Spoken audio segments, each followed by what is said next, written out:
Innal hamdalillah nahmaduhu wa nasta'inuhu wa nastaghfiruh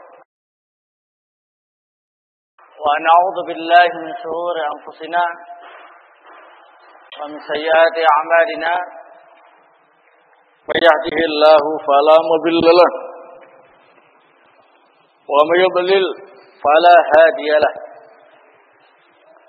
أشهد أن لا إله إلا الله وحده لا شريك له وأشهد أن محمدا عبده ورسوله صلى الله عليه وعلى آله وصحبه وسلم تسليما كثيرا. يا أيها الذين آمنوا اتقوا الله حق تقاته ولا تموتن إلا وأنتم مسلمون. يا أيها الناس اتقوا ربكم الذي خلقكم من نفس واحدة وخلق منها زوجها وبث منهما رجالا كثيرا ونساء واتقوا الله الذي تساءلون به والأرحام إن الله كان عليكم رقيبا. يا أيها الذين آمنوا اتقوا الله وقولوا قولا سديدا يصلح لكم أعمالكم ويغفر لكم ذنوبكم ومن يطع الله ورسوله فقد فاز فوزا عظيما.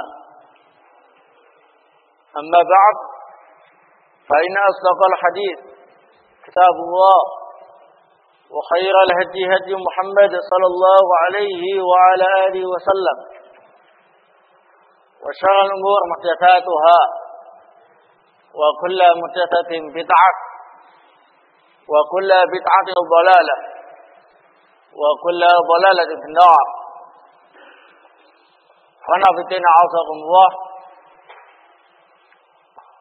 Pada pertemuan yang lalu setelah kita baca beberapa hadis seputar keutamaan pemimpin yang adil dan juga tentang hukuman bagi para pemimpin yang zalim. Maka pada kesempatan ini ada beberapa hadis yang masih tersisa dalam bab ini. Qala al-Imam Muslim rahimahullah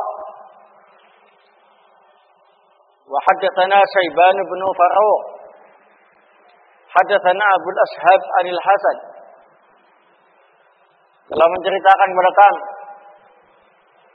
Syaiban bin Farrukh telah menceritakan kepada kami Abu al-Ashhab dari Al-Hasan.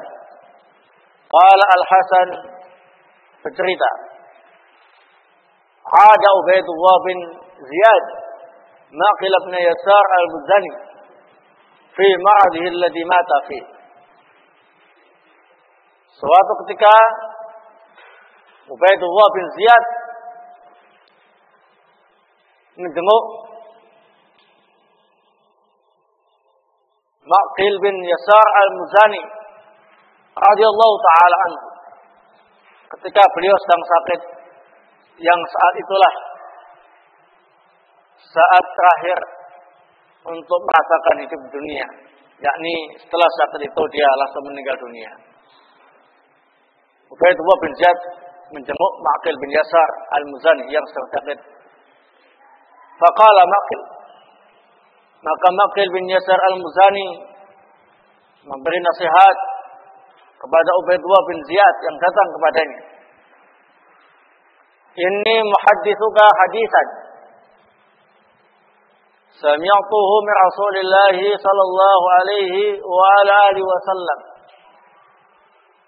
Sungguh aku akan menceritakan kepadamu sebuah hadis yang langsung aku dengar dari Rasulullah sallallahu alaihi wasallam. Lau alimtu anna li hayatan ma haddatsuk. Seandainya aku merasa akan lebih panjang hidupnya, maka tentu aku tidak akan menyampaikan hadis ini kepadamu saat ini. Artinya saya merasa usiaku sudah cukup. Saya merasa kematian sudah dekat menimpaku, sehingga harus saya sampaikan hadis ini. Seandainya saya masih merasa umurku masih panjang, niscaya aku tidak akan menyampaikan hadis ini kepada saat ini, karena resikonya sangat berat. Hadis yang berkaitan dengan pemimpin yang zalim. Ini sami'tu Rasulullah sallallahu alaihi wasallam yaqul. Sesungguhnya aku mendengar Rasulullah sallallahu alaihi wasallam beliau bersabda, "Ma min 'abdin yastar'ihi Allahu ra'iyatan." Siapapun hamba yang diberi oleh Allah Subhanahu wa taala kekuasaan untuk mengatur rakyat, yamutu yauma yamut, kemudian dia mati di hari kematiannya, wa huwa ghash li ra'iyatihi, dalam keadaan dia suka menipu rakyatnya, illa haramallahu alaihi al-jannah, pasti orang tadi diharamkan oleh Allah Subhanahu wa taala masuk dalam surga. Karena bikin auzakumullah, dalam hadis ini cukup jelas bagaimana kebiasaan para salaf, para pendahulu kita yang mengikuti Rasulullah sallallahu alaihi wasallam, yakni mereka terbiasa untuk melakukan sunnah beliau, iyadatul marid, menjenguk orang sakit, ya, menjenguk orang yang sakit, termasuk sunnah Rasulullah sallallahu alaihi wasallam. Seperti yang dilakukan oleh Ubaidullah bin Ziyad ketika menjenguk Maqil bin Yasar al-Muzani.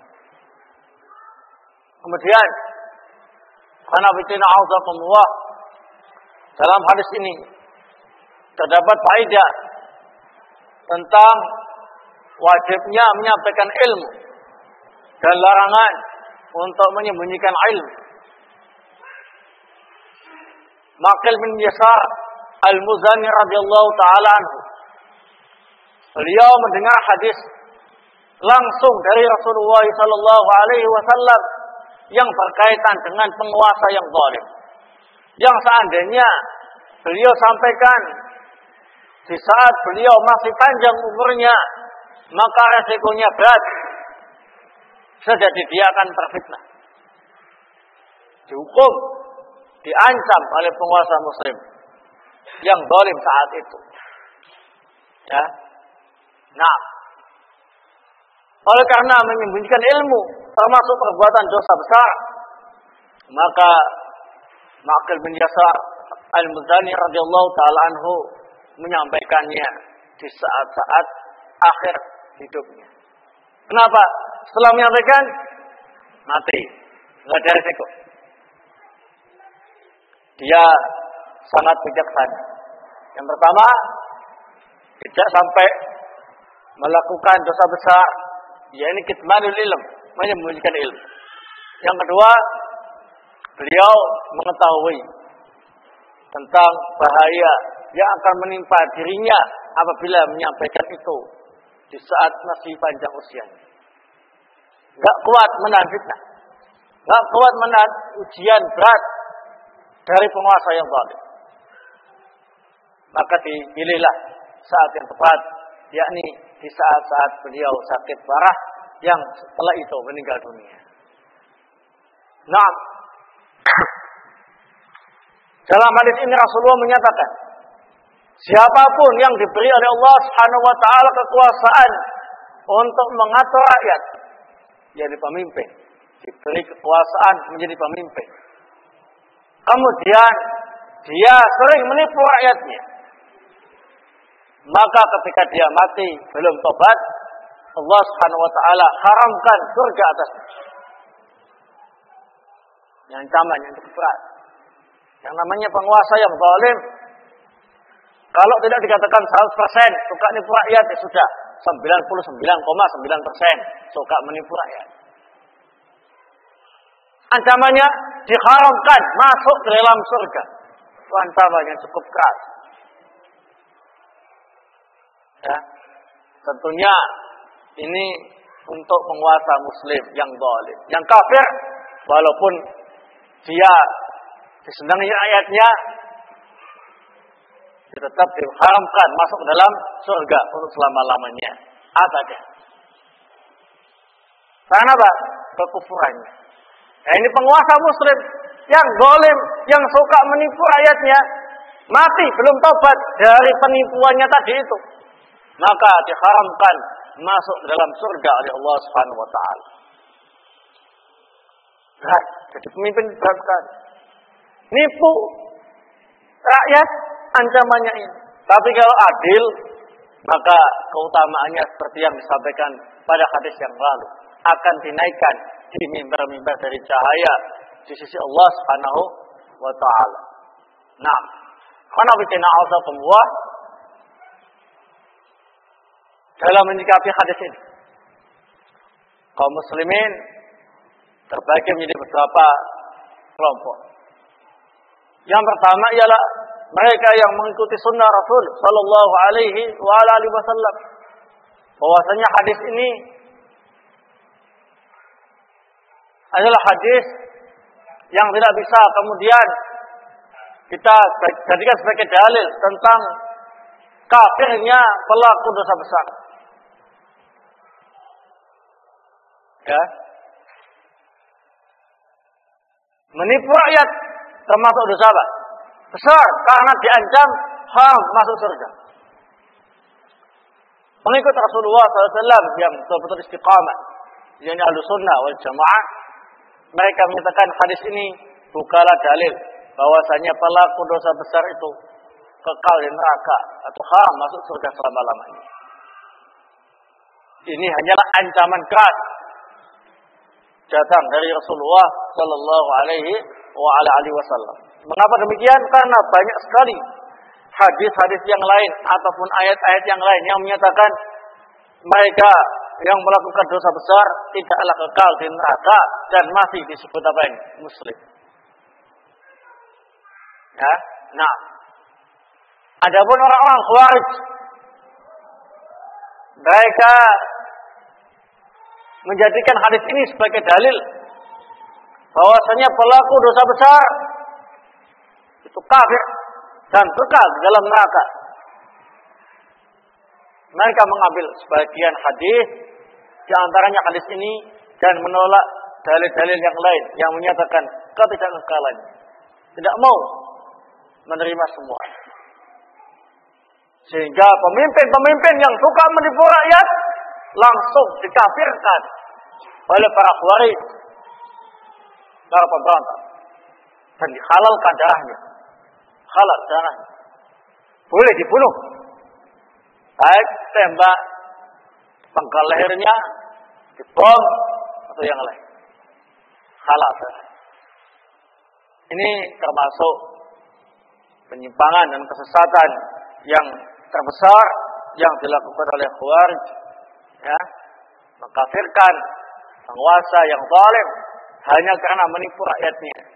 Mereka kalau ditanya mana dalilnya, nih dalilnya, diharamkan masuk surga, berarti masuk neraka selama-lamanya.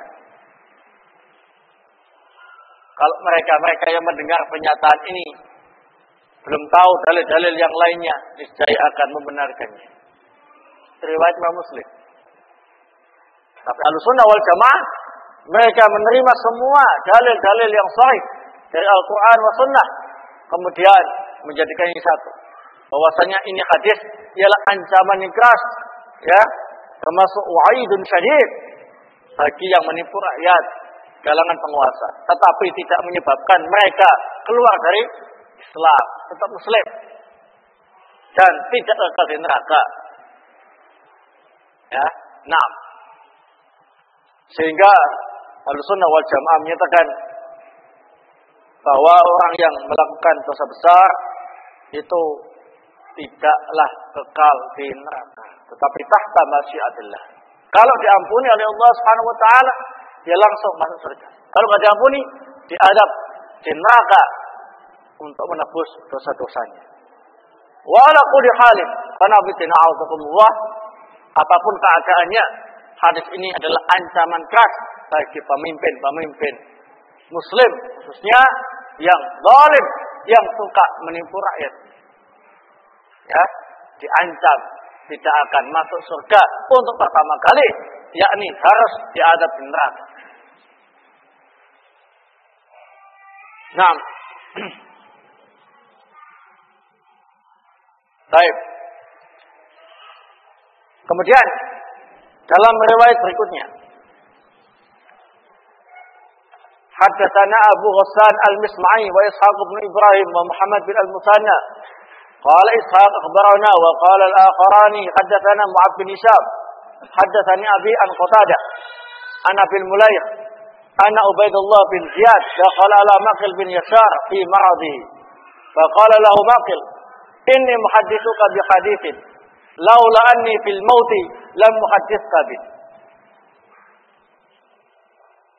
Sama saja cerita bahwasanya Ubaidullah bin Ziyad menemui Maqil bin Yasar al-Muzani ketika sakit, yang kemudian Maqil memberi nasihat kepada Ubaidullah bin Ziyad, inni muhaddithuka, sungguh aku akan menyampaikan kepadamu di haditsin, suatu hadis, laula anni fil maut lam muhaddithuka bi. Seandainya aku tidak dalam keadaan sekarat, aku tidak akan menceritakan hadis ini kepadamu. Kenapa? Resikonya besar. Penguasa yang zalim saat itu tahu ancaman hadis ini, niscaya yang menyatakannya mungkin penggal. Ya, nah, karena sekarat resikonya ringan. Sampaikan untuk menghindari haramnya menyembunyikan ilmu, ya, dan juga untuk menghindari risiko mendapat ancaman dari siapa? Penguasa muslim yang zalim. Yani sudah mati secara alamiah. Ya, nah, tidak terfitnah. Sami'tu Rasulullah sallallahu alaihi wasallam yaqul, "Ma min amirin yali amran muslimin, thumma la yajhadu lahum wa yansahu illa lam yadkhul ma'ahumul jannah." Siapapun penguasa yang mengurus urusan kaum muslimin, ya, yang dibahas ialah penguasa muslim yang zalim. Yang kafir, jelas bagaimanapun makmurnya negara itu, kalau dia masih kafir, neraka selama-lamanya. Ya, nah, ini muslim yang zalim. Siapa saja penguasa muslim yang ngurus urusan kaum muslimin, tsumma la yajhadu lahum wa yansah, kemudian tidak berusaha memperbaiki keadaan kaum muslimin dan tidak menasihati kaum muslimin ke jalan yang baik, illa lam yadkhul ma'ahumul jannah, maka mereka tidak akan masuk surga bersama kaum muslimin. Artinya harus diadab di neraka terlebih dahulu atas tindakannya menyengsarakan rakyatnya yang muslim. Nah,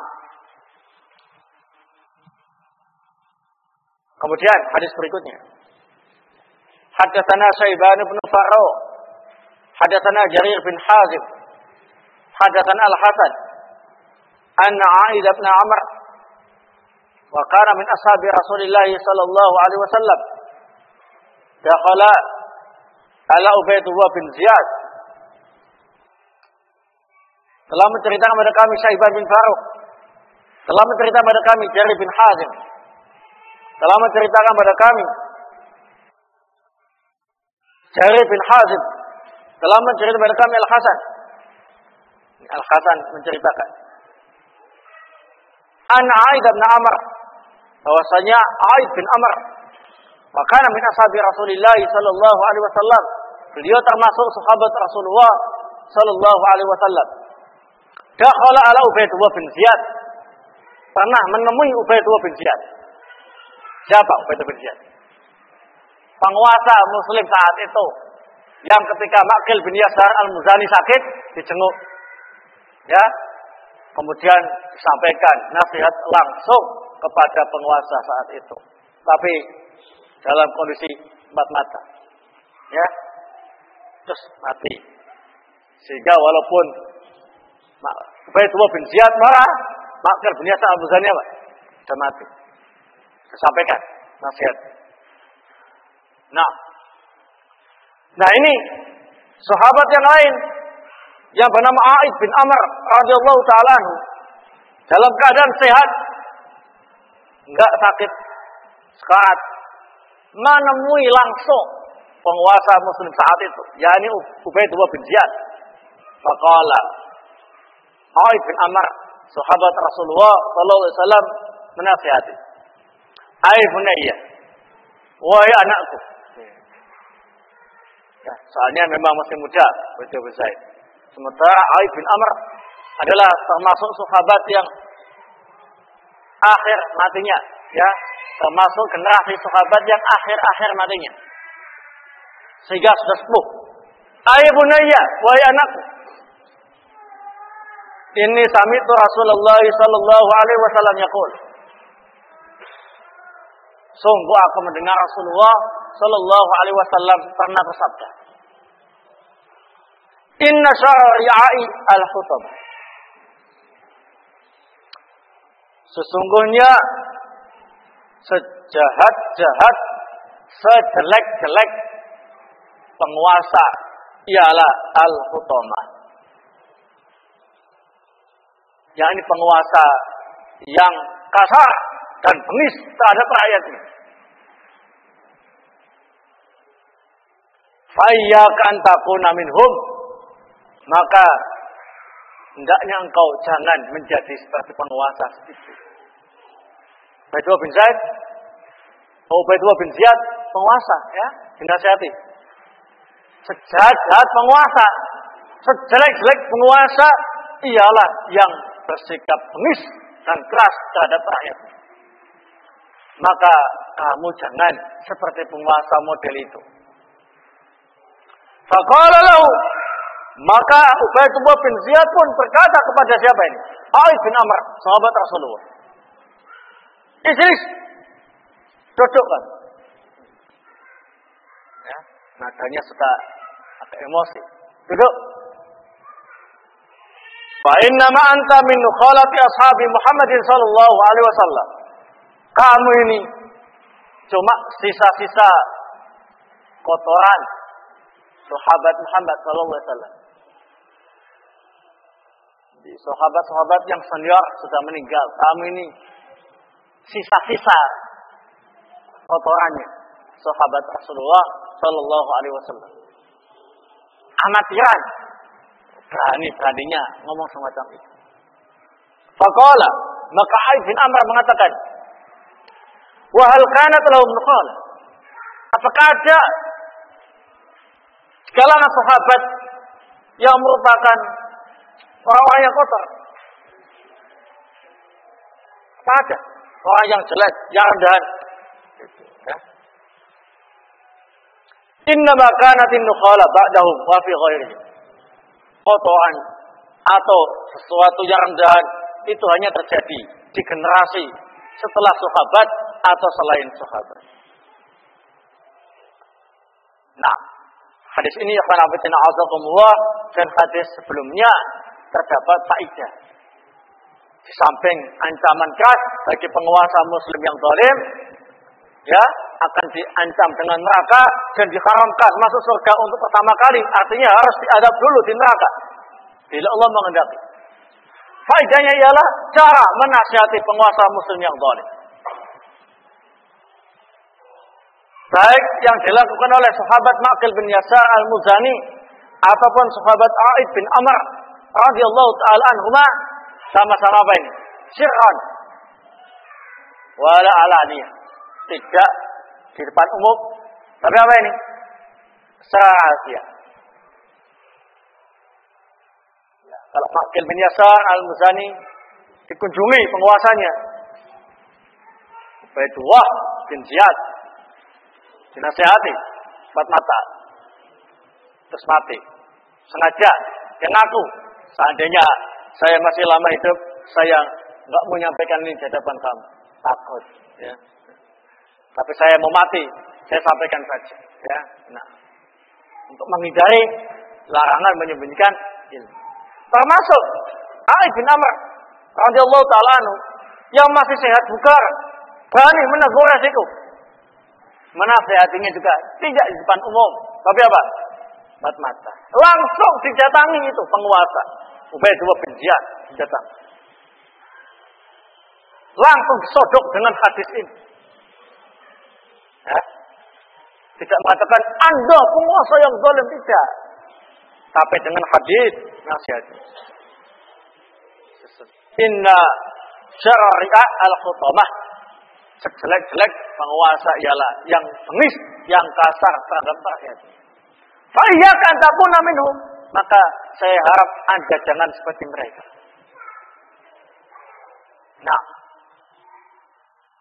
mendengar sabda Rasulullah yang disampaikan oleh siapa ini? Ali bin Amr. Yang namanya orang ya, tersindir ya, kena kritik. Wah, berarti saya ini jelek ya. Nah, biasa bengis dengan rakyat. Dikatakan demikian, langsung diejek sahabat tadi. Kamu ini ialah sisa-sisa peninggalan sahabat Rasulullah yang paling rendah. Dibalas sama Ali bin Amr. Gak ada sahabat yang rendah itu. Yang ada rendahan ialah yang ada setelah mereka atau selain sahabat. Semua sahabat adil. Nyampaikan apa adil. Nah, ini termasuk ciri khas Ahlussunnah wal Jamaah dalam menasihati penguasa muslim bangsa. Terukir dalam sejarah. Mereka bukan pecundang, bukan penakut, bukan bebek-bebek penguasa yang disindirkan oleh orang-orang Khawarij. Mereka melaksanakan semua nasihat Allah Subhanahu wa taala dan Rasulnya. Ketika ada kemungkaran, langsung penguasanya didatangi. Bahkan kalau penguasanya datang, dinasihati. 4 mata. Nah, tidak termasuk manhaj salaf. Tidak termasuk manhaj Ahlussunnah wal Jamaah membongkar kejelekan penguasa di atas mimbar di hadapan umum. Enggak ada penguasanya di situ. Ya. Nah, enggak ada penguasa di situ. Di samping orang ini pengecut, juga tidak sesuai dengan manhaj yang benar, tidak sesuai dengan cara yang benar yang diajarkan oleh para sahabat radhiyallahu taala anhum ajma'in, tidak diajarkan pula oleh Rasulullah sallallahu alaihi wasallam. Nah, itu namanya ngompori orang, cari bolo, takut kalau dia sendirian, ya. Nah, para sahabat kalau takut ngomong terus terang, sudah, tunggu saat-saat mau mati saja. Sampaikan 4 mata. Seperti siapa ini? Aqil bin Yasar al-Muzani. Kalau nggak takut, langsung didatangi, dinasihati 4 mata. Terima, alhamdulillah, ditolak. Bukan tanggung jawab yang menyampaikan. Ya, seperti siapa ini? Ali bin Amr radhiyallahu taala. Demikianlah. Kemudian dalam hadis ini terdapat faedah larangan mencela sahabat Rasulullah sallallahu alaihi wasallam baik dengan terang-terangan ataupun dengan sindiran. Dilarang mencaci maki, mencela atau mencacat sahabat Rasulullah sallallahu alaihi wasallam baik terang-terangan ataupun sindiran. Nah, siapa saja yang melakukannya, maka para ulama menyatakan dia itu zindiq, munafik, tulen yang hendak menghancurkan Islam dari dalam. Kafir. Ya, kafir. Keluar dari Islam. Nah, seperti yang dinyatakan oleh Imam Ahmad bin Hanbal rahimahullah. Nah, di sini pernyataan Ubaidullah bin Ziyad, penguasa saat itu, dengan bahasa apa ini? Sindiran. Ya, kamu ini sisa-sisa sahabat ya yang masih rendahan. Nukhal. Itu ialah kualitasnya rendah. nggak pantas bilang demikian. Ya, nah, tidak langsung kamu itu orang rendah, orang hina, tidak. Kamu itu sahabat, ya kamu memang betul sahabat, tapi yang paling rendah. Gitu ngomongnya ya, bahasa sindiran. Ini pun tidak boleh. Semua sahabat adil, semua sahabat diridhai oleh Allah Subhanahu wa taala. Tidak boleh dicaci maki. Entah itu Muawiyah, entah itu Ali bin Abi Thalib atau siapa saja yang termasuk sahabat Rasulullah sallallahu alaihi wasallam. Ya. Nah, Rasulullah menyatakan la tasubbu ashabi. Janganlah kalian mencaci maki sahabatku. Nah, ini para bidina azakumullah hadis tentang hukuman penguasa yang zalim. Selanjutnya,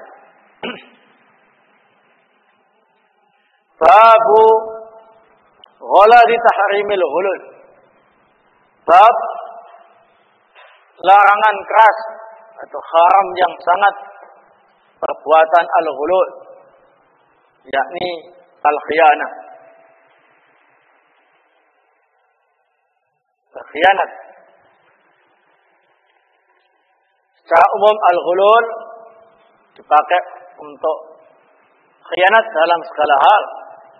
Tapi secara khusus biasa dipakai khianat dalam masalah lain. Ghanimah. Belum dipakai, sudah diambil sebagian. Nanti kalau ada pembagian dapat pengambilan yang pertama tadi tanpa pengetahuan Amirul Muslimin, panglima Muslim, penguasa Muslim, termasuk apa ini? Ghulul. Ya, perbuatan khianat dalam masalah ghanimah. Jadi al-ghulul khianat dalam segala sesuatu, secara khusus khianat terhadap apa ini? Masalah ghanimah. Kenapa dimasukkan dalam kitabul imarah? Karena bidina azakumullah, biasanya penguasa itu beling ya, nakal. Kalau perang itu kurang seberapa mengeluarkan keringat. Tapi kalau sudah dapat ghanimah banyak, sebelum dibagi dia sudah pilih-pilih untuk kepentingan sendiri. Ya. Kalau sudah pembagian, dia pun minta jatah seperti yang ditetapkan. Ya. Nah, dalam keadaan tidak ada yang berani untuk bicara. Ya. Nah, sementara prajurit yang keringatnya terkuat, yang seharusnya mendapatkan bagian sesuai dengan pembagian syariat dalam masalah ghanimah, mereka tertipu, merasa dapat bagian seperti yang telah ditetapkan. Ternyata sebetulnya mereka mendapat lebih dari itu. Hanya saja sudah dikutili sama penguasanya, sama panglimanya sebelum pembagian apa ini? Ghanimah. Bukan berarti yang suka ngutilan itu penguasanya. Prajuritnya juga biasanya suka ngutilan. Ya, nah, apalagi kalau anaknya banyak, istrinya banyak, ya, nah, pulang ingin bawa oleh-oleh banyak, ya. Jadi kalau pembagiannya cuma sedikit, nggak cukup, sehingga dia ngutil sebelum dibagi. Namanya al-ghulul fil ghanimah. Ini disampaikan dalam kitab imarah, karena dalam masalah pemerintahan itu ada istilah lain, perang melawan orang-orang kafir. Dan kalau ada perang, ada istilah lain, ghanimah. Dan kalau ada ghanimah, ada istilah pembagian ghanimah, barang rampasan perang. Dan kalau ada pembahasan barang rampasan perang, nah ini di antara kejelekan-kejelekan yang ada itu ialah al-ghulul, khianat dalam masalah ghanimah. Qala Imam Muslim rahimahullah taala wa haddatsani Zuhair bin Harb haddatsana Ismail bin Ibrahim an Abi Hayyan an Abi Zur'ah an Abi Hurairah qala, telah menceritakan kepada kami Zuhair bin Harb telah menceritakan kepada kami Ismail bin Ibrahim dari Abu Hayyan, dari Abu Zur'ah, dari Abu Hurairah. Beliau bercerita, qama fina Rasulullah sallallahu alaihi wasallam zata yaumin. Suatu hari Rasulullah sallallahu alaihi wasallam berdiri di hadapan kami. Fadzakara al-ghulula fa'azzamahu wa 'azzama amrah. Beliau menyebut-nyebut masalah al-ghulul, pengkhianatan, dan beliau menganggap besar perkara pengkhianatan atau al-ghulul. Tsumma qala, dalam sabdanya beliau bersabda, la ulfiyanna ahadakum yaji'u yaumal qiyamah. Sungguh aku mendapati salah seorang dari kalian datang besok pada hari kiamat. Ala rabbatihi ba'ir lahu rugha. Dia membawa unta yang bersuara. Ala rabbatihi. Budaknya. Jadi datang pada hari kiamat nanti, mikul unta, yang untanya bisa mengeluarkan suara unta. Ya, gimana? Derum unta, ya. Nah, rugha itu sautul ba'ir. Suara unta. Yaqulu, dia kemudian ketika melihat aku besok dari kiamat berkata, ya Rasulullah, aghithni wa Rasulullah, tolong saya, bantu saya, selamatkan saya. Faqulu la amliku laka syai'a. Maka Rasul menyatakan, saya tidak punya kekuasaan saat ini untuk membantu. Qad ablaghtuka. Sungguh aku telah menyampaikan masalah ini kepadamu. Artinya jangan hulul, jangan apa ini? Berkhianat dalam masalah ghanimah. Ya, ada unta yang diambil sebelum dibagi. Dan besok dipikul untanya pada hari kiamat di atas pundaknya sambil mengeluarkan suara unta itu. Menderu dia. Terus dia minta tolong ketika bertemu dengan Rasulullah. Rasulullah menyatakan, la amliku laka syai'a. Saya tidak mampu menolongmu saat ini. Tidak mendapat syafaat. Nah. La ulfiyana ahadakum yaji'u yaumal qiyamah ala raqabatihi farasun lahu jamhamah.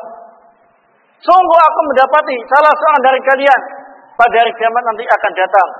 Di pundaknya dipikulah kuda yang mengeluarkan suara kuda, ringkikan kuda. Pikul. Fayaqulu ya Rasulullah aghithni. Ketika melihat saya, dia berkata, "Wahai Rasulullah, bantu saya." Faqulu la amliku laka syai'a. Saat ini aku tidak berkuasa untuk menolongmu sedikit pun. Qad ablaghtuka. Sungguh aku telah menyampaikan masalah ini kepadamu. La ulfiyanna ahadakum yaji'u yaumal qiyamah ala raqabati syatun laha tugha. Sungguh besok pada hari kiamat akan datang juga di antara kalian yang memikul kambing di pundaknya, yang kambingnya itu mengeluarkan suara kambing. Embekan kambing itu begitu ya. Nah, pikir pundaknya. Nah, yaqulu ya Rasulullah aghithni. Ya Rasulullah, tolong saya. Faqulu la amliku laka syai'a. Maka aku katakan saat itu, saya tidak mampu menolongmu saat ini sedikit pun. Qad ablaghtuka, ya, qad ablaghtuka. Saya telah menyampaikan masalah ini kepadamu. La ulfiyanna ahadakum yaji'u yaumal qiyamah ala raqabati nafsun la siyah. Sungguh aku juga akan mendapati salah seorang dari kalian besok pada hari kiamat datang.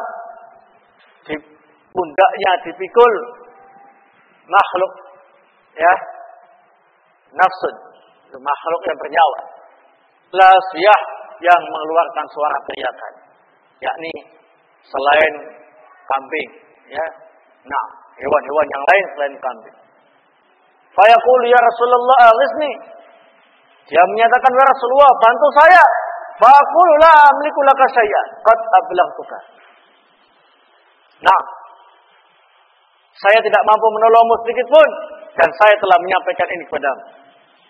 La ulfiyanna ahadakum yaji'u yaumal qiyamah ala raqabati riqa'un takhfiqu. Sungguh saya akan menemukan di antara kalian datang pada hari kiamat di pundaknya dipikul riqa takhfiqu.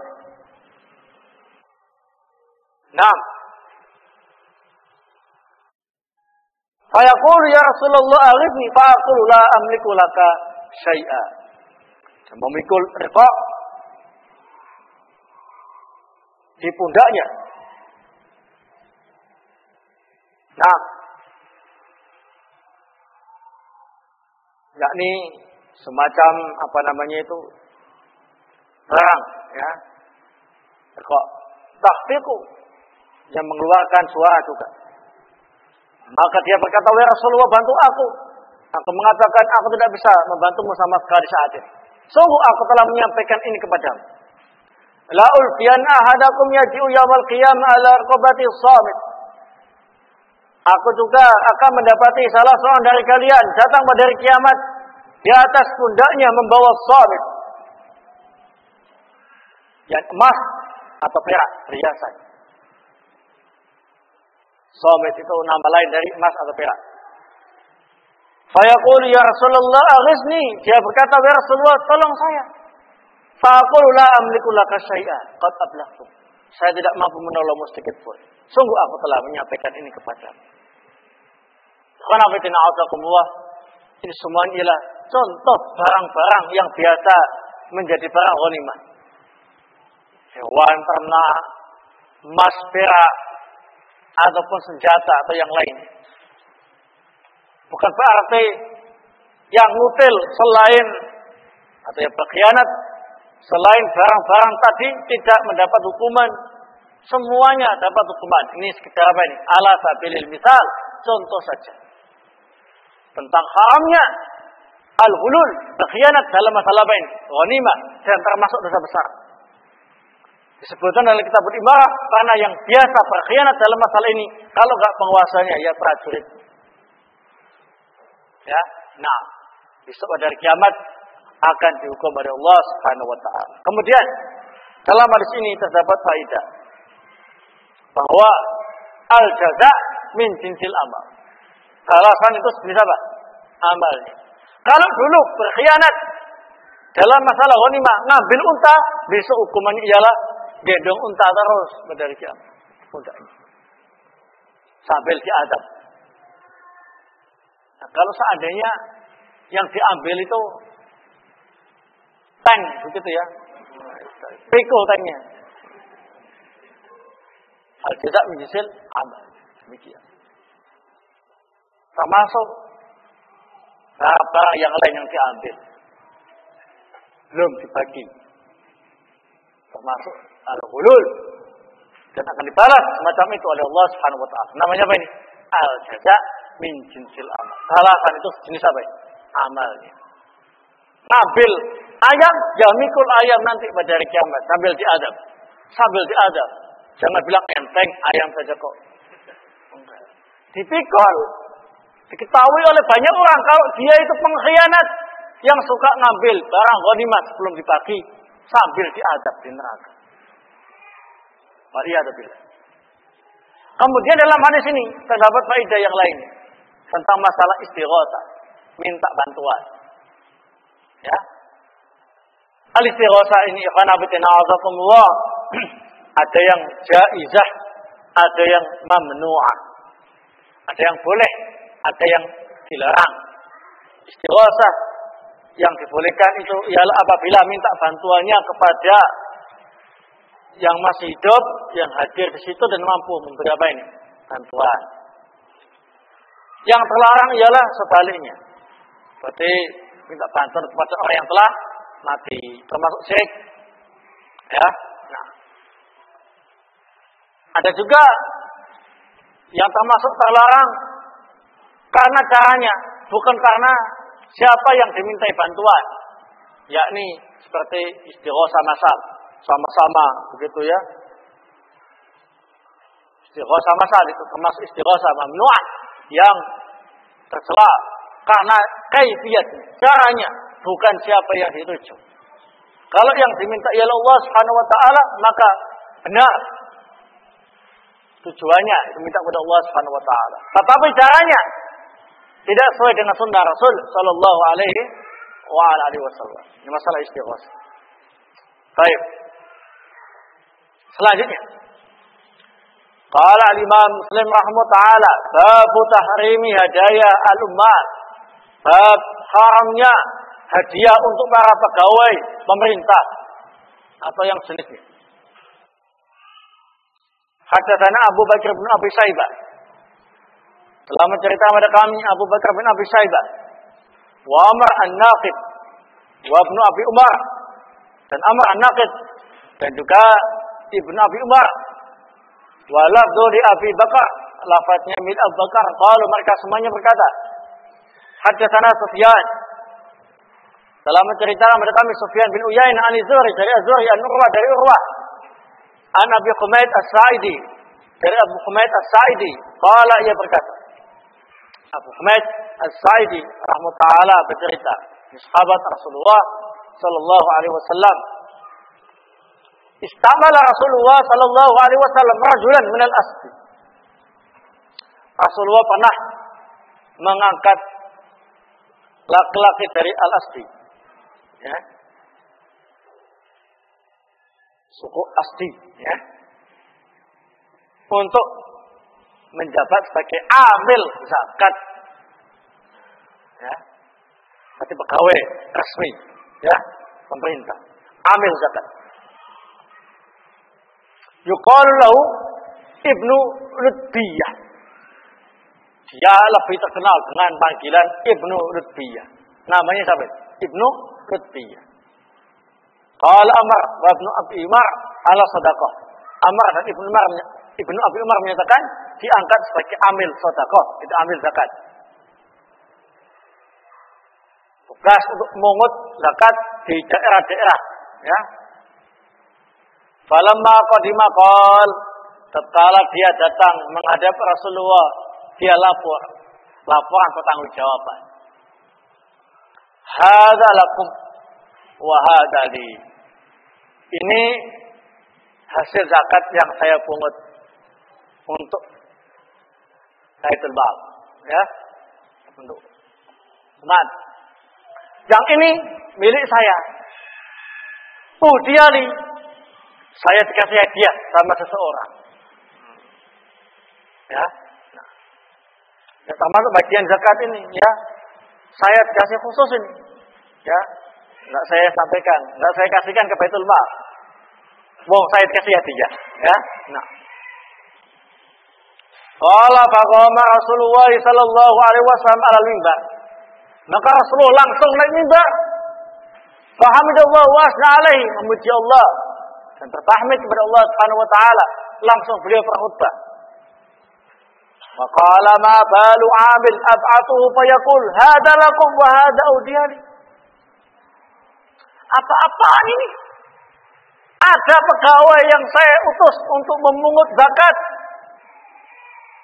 Datang laporan, ini zakat untuk kalian kaum muslimin, yang ini untuk saya karena saya dapat hadiah khusus.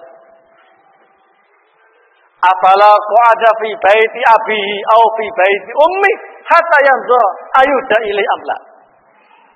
Mengapa dia tidak duduk saja di rumah bapaknya atau di rumah ibunya, enggak usah mengut zakat lagi?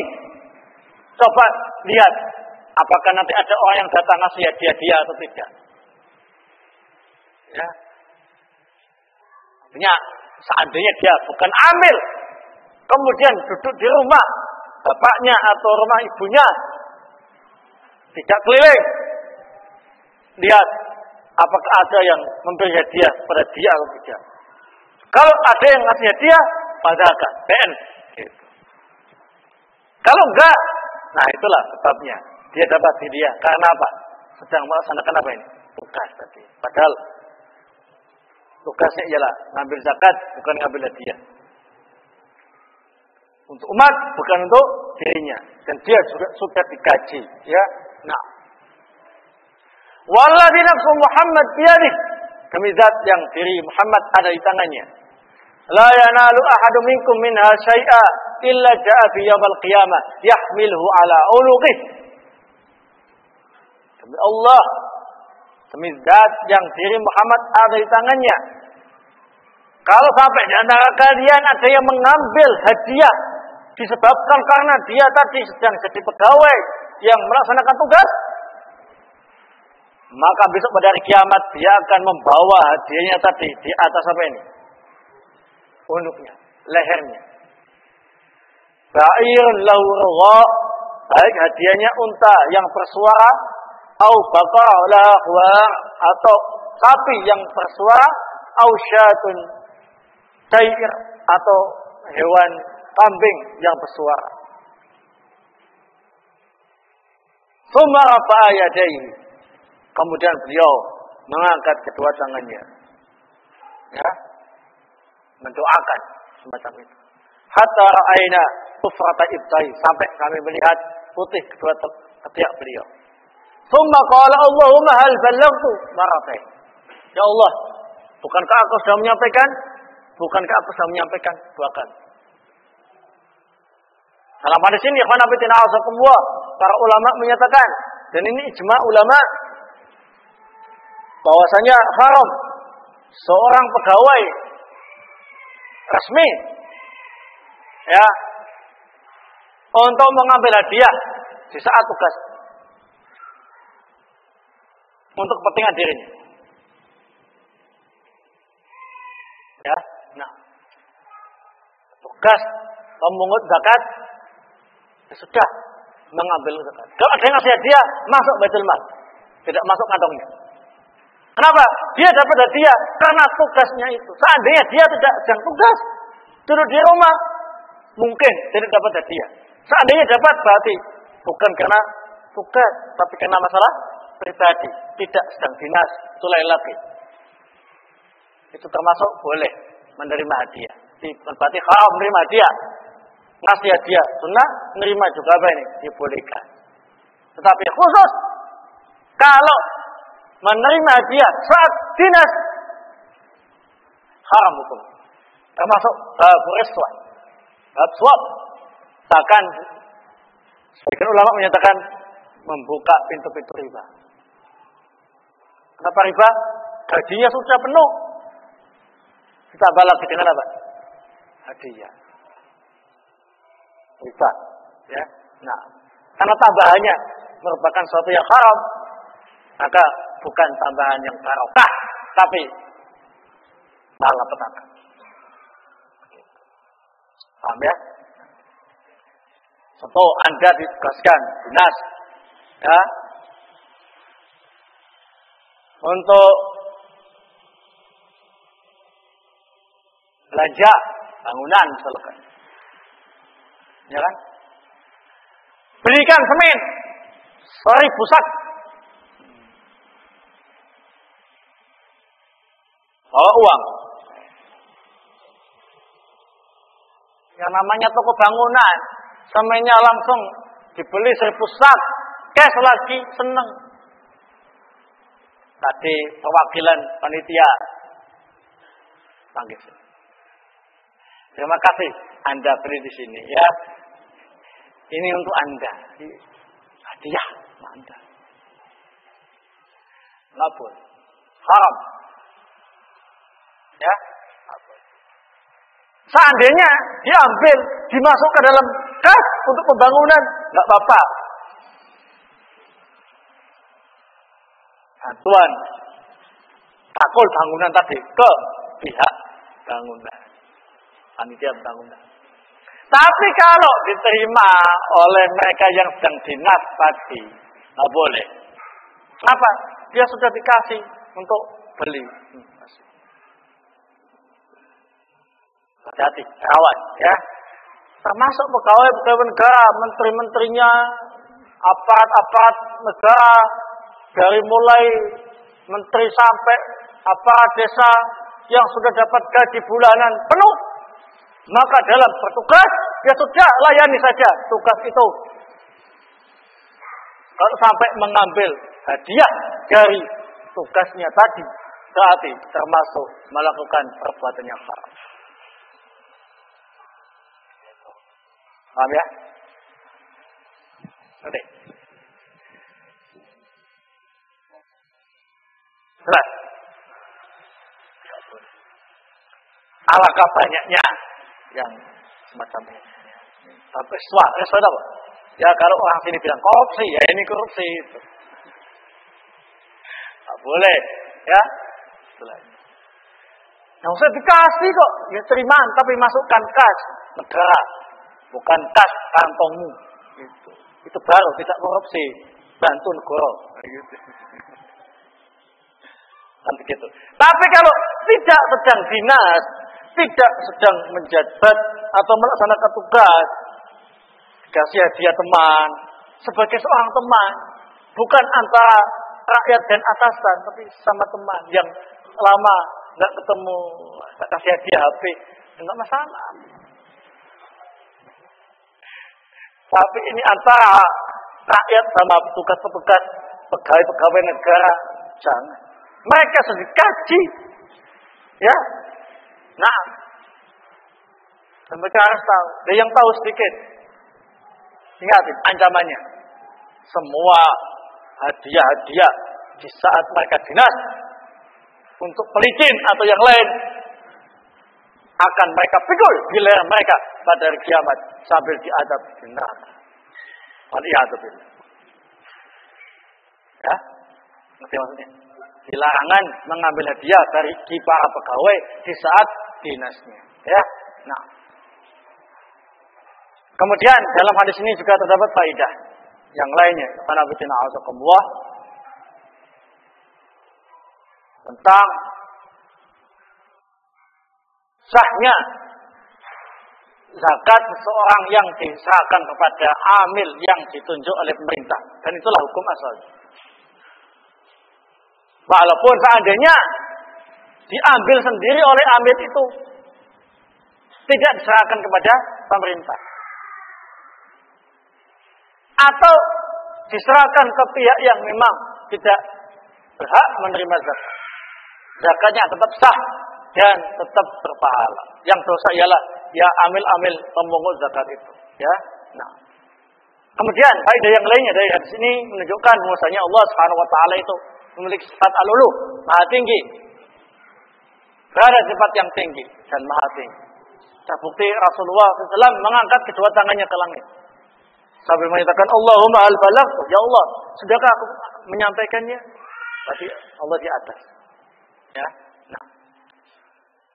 Dan kemudian faedah yang lainnya, para sahabat melihat kedua ketiak Rasulullah yang putih, menunjukkan termasuk baju yang biasa sebagai Rasulullah itu baju yang apa?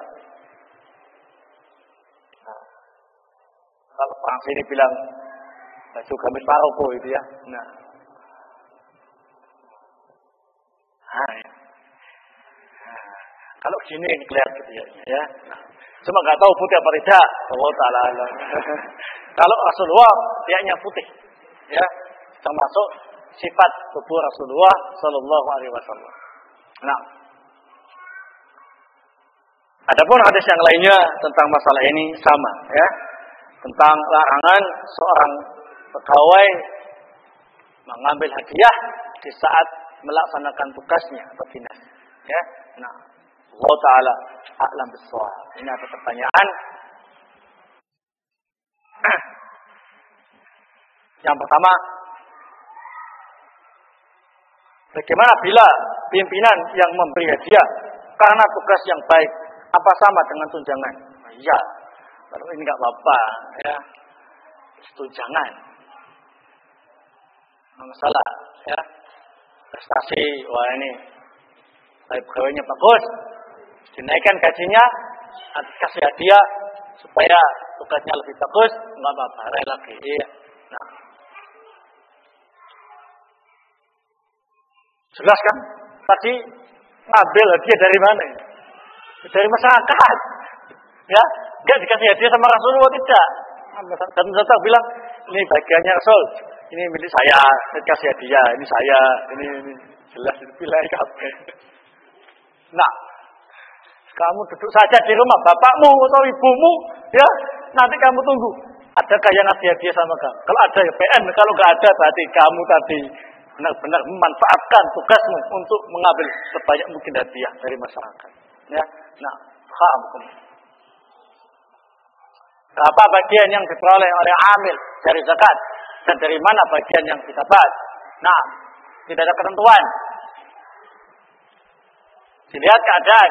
Kalau memang fuqara wal masakin di tempat itu banyak sekali, maka amilnya dapat bagian secukupnya saja, ya, seadanya, ya. Tidak ada bagian, batasan. Ini harus sepertiga dari bagian zakat, seperempatnya atau setengahnya enggak ada. Ya. Dan dari mana bagian yang didapat? Ya, dari zakat itu. Karena mereka termasuk apa? Mustahik zakat. Orang yang berhak menerima zakat. Nah, cukup sekian. Insyaallah kita sambung pada kesempatan-kesempatan yang akan datang apabila Allah Subhanahu wa taala mengizinkan. Wallahu taala a'lam bissawab. Subhanallahi wa bihamdihi.